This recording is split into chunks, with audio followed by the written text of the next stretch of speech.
The year is 999. For 1. Armageddon, a jewel of the Imperium, a world teeming with life, stands on the precipice of annihilation. A green tide, a wave of pure, unadulterated savagery, crashed against its defenses. Millions of Orks, led by the monstrous war boss Ghazghkull Thraka, have descended upon the planet, their guttural roars echoing across the scorched earth. This isn't just another skirmish. This is the first war for Armageddon, a conflict that would etch its name in the annals of galactic history, a war that would test the very limits of human resilience and determination. Imagine the fear, the sheer terror in the eyes of the Imperial Guardsmen, facing an enemy that outnumbers them 1,000 to 1, an enemy driven by nothing but bloodlust and a primal desire for conquest. Their courage, their unwavering loyalty to the Emperor, would be their only shield against this monstrous horde.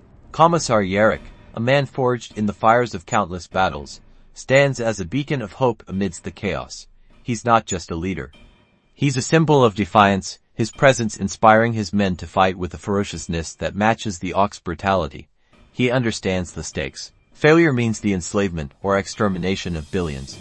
He sees the fear in the eyes of his troops, the exhaustion etched onto their faces, but he also witnesses their unyielding spirit, their determination to defend their world, their homes, their families against this overwhelming onslaught. He knows that many will fall, but their sacrifice will not be in vain.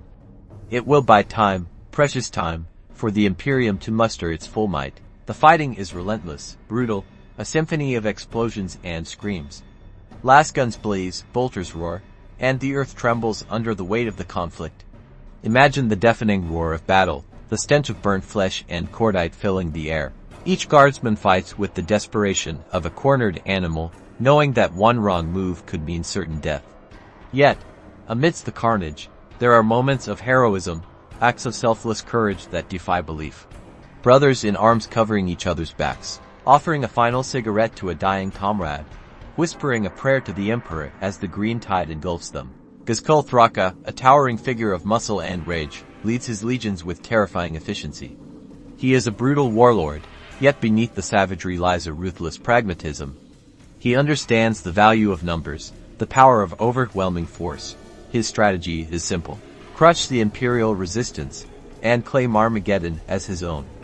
He sees the tenacious defense of the Imperium not as a challenge, but as a sporting event, a grand game of conquest where the prize is the utter annihilation of his foes. Every Ork's heart beats with the same bloodthirsty desire to kill, loot and dominate. The fighting takes its toll. The Imperial Guard suffers heavy casualties, but their spirit remains unbroken. Each fallen soldier is a testament to their sacrifice, their unwavering loyalty to the Emperor. They fight for more than just survival. They fight for the future of humanity, for the preservation of the Imperium. The wounded are tended to, the dead are mourned, but the war continues, a relentless grind of attrition where every inch of ground is fiercely contested. The Imperial tanks, symbols of Imperial might, are battered, but not broken. They lumber across the battlefield, their guns blazing, offering vital support to the infantry. Each tank commander shows incredible bravery and skill, maneuvering their machines through the chaos, their minds focused, their hands steady, even as they face impossible odds. These metal behemoths become symbols of defiance in the face of overwhelming might. Each shot fired is a testament to their skill, dedication and defiance in the face of unimaginable odds. The battle rages across multiple fronts, a chaotic ballet of death and destruction. The conflict spans entire continents, encompassing sprawling cities and desolate wastelands. The sheer scale of the war is breathtaking, a testament to the immense resources and manpower committed by both sides. The ground itself seems to weep blood, as both Orks and Imperial Guardsmen alike fight for their lives, for their homes, for the future of Armageddon. Amidst the chaos, individual acts of heroism shine brightly. Moments of desperate courage, unwavering loyalty, and a refusal to yield, even in the face of certain death. These are the stories whispered around campfires, the legends that keep the spirit of the Imperial Guard alive. They are the moments that remind us that even in the darkest of times, the human spirit can prevail. The fight for Armageddon is not just a war for a planet. It is a fight for survival, for hope, for the soul of humanity itself. The first war for Armageddon ends with a Pyrrhic victory for the Imperium. The Orks are repelled, but the cost is immense, leaving scars that will never fully heal. The planet is ravaged, its population decimated, its future uncertain.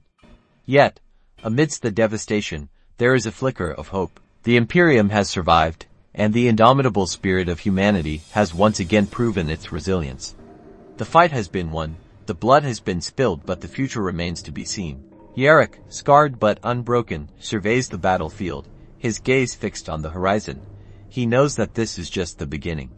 The Ox will return, and the fight for Armageddon will continue, generation after generation. But for now, a weary but victorious Imperium stands its ground, a testament to the unwavering human spirit and the endless struggle for survival in the grim darkness of the far future.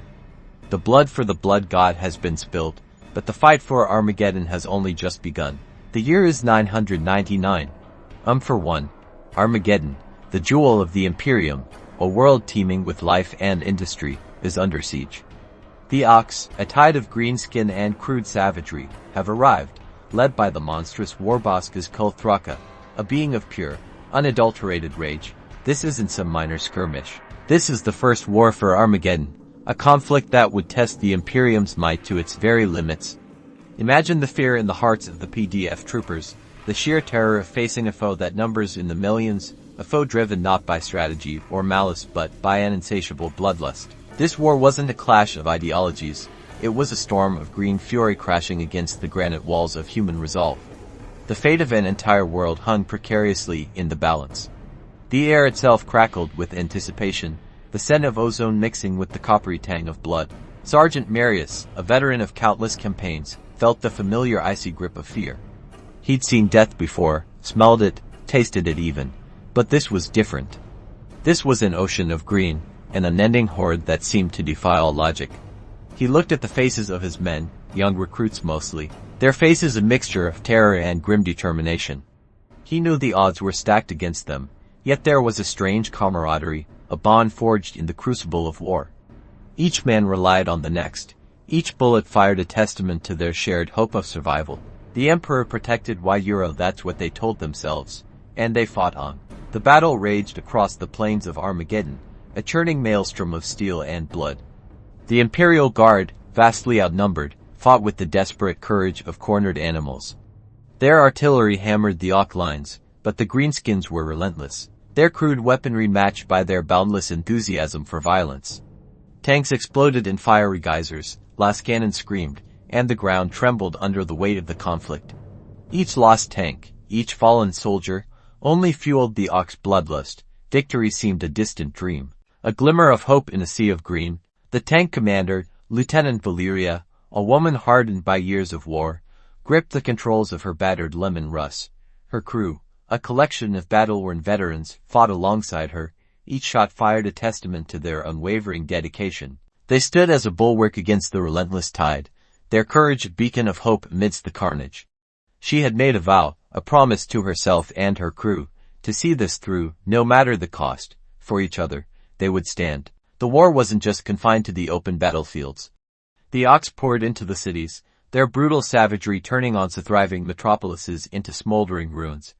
Civilians huddled in shelters, their lives hanging by a thread. The sight of the destruction, the sheer scale of it, weighed heavily on the hearts of the Imperial soldiers. Yet, they fought on, driven by a sense of duty, a desperate need to protect the innocent. The weight of a whole world rested on their weary shoulders. The Ox, for all their savagery, weren't invincible. Though their numbers seemed endless, they were vulnerable. The guardsmen, though exhausted and outnumbered, fought with grim efficiency, picking off the greenskins with precise shots.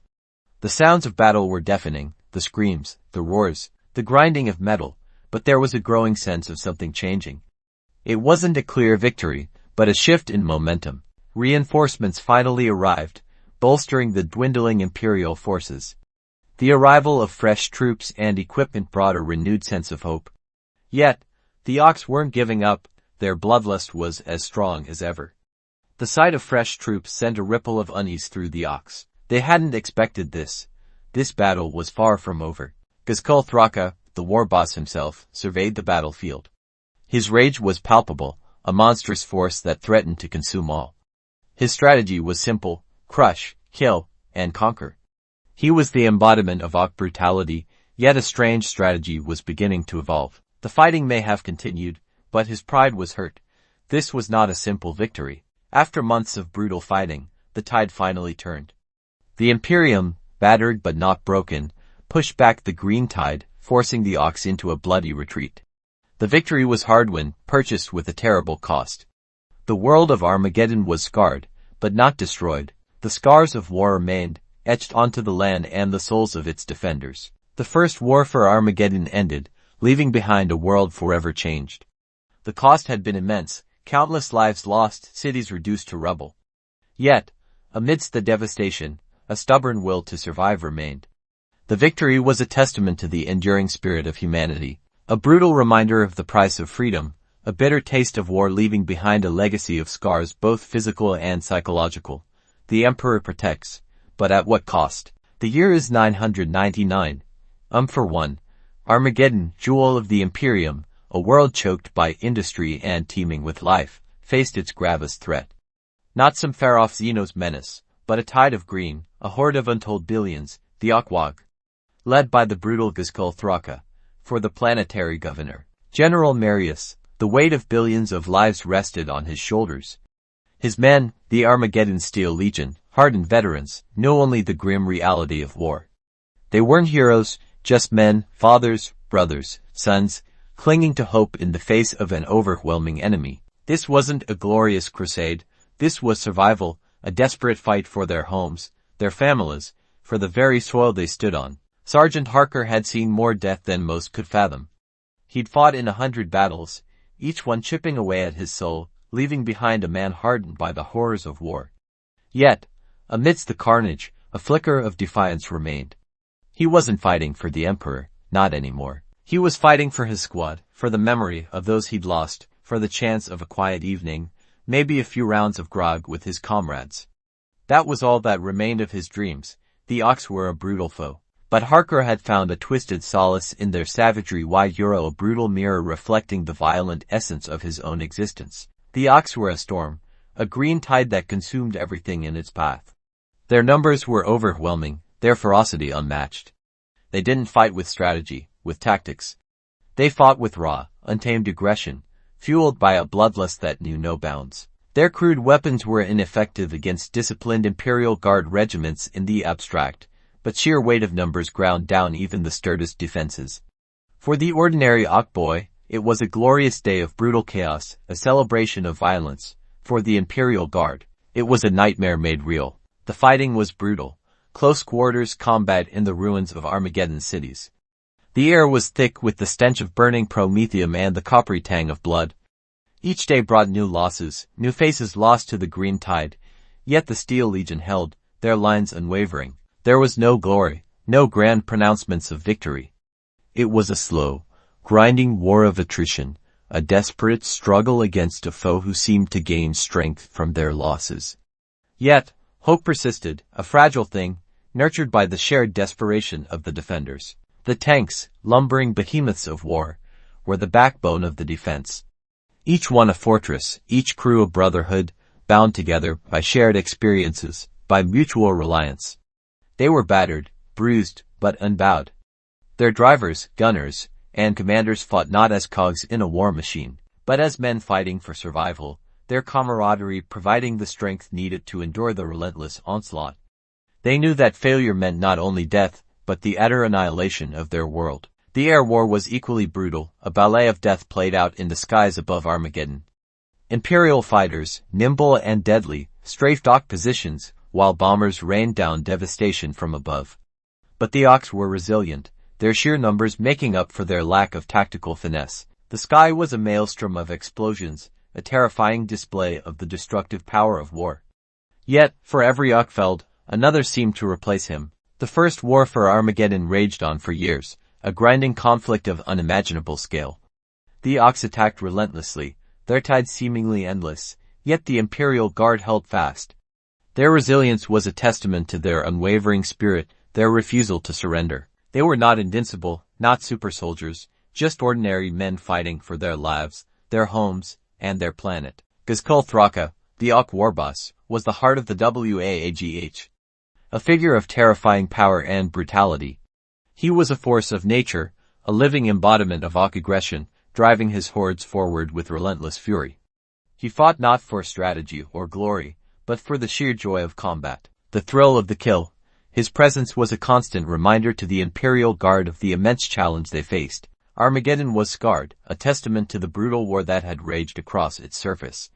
The planet was a graveyard, a monument to the countless lives lost. Yet, amidst the devastation, there was a flicker of hope. The Imperial Guard, battered but unbowed, held their ground. Their defiance, born of desperation and the refusal to surrender their home, would prove crucial in shaping the future of the war. The first war for Armageddon was far from over, but it had already etched itself into the annals of Imperial history. It was a reminder of the fragility of civilization and the brutal cost of survival. It was a testament to the strength of the human spirit, to the enduring power of hope in the face of seemingly insurmountable odds. The fight for Armageddon was far from over, but the planet and its defenders had proven themselves capable of weathering the green tide. Their story was one of grim determination, relentless struggle, and the unyielding spirit of those who refused to yield to the endless tide of the Ork.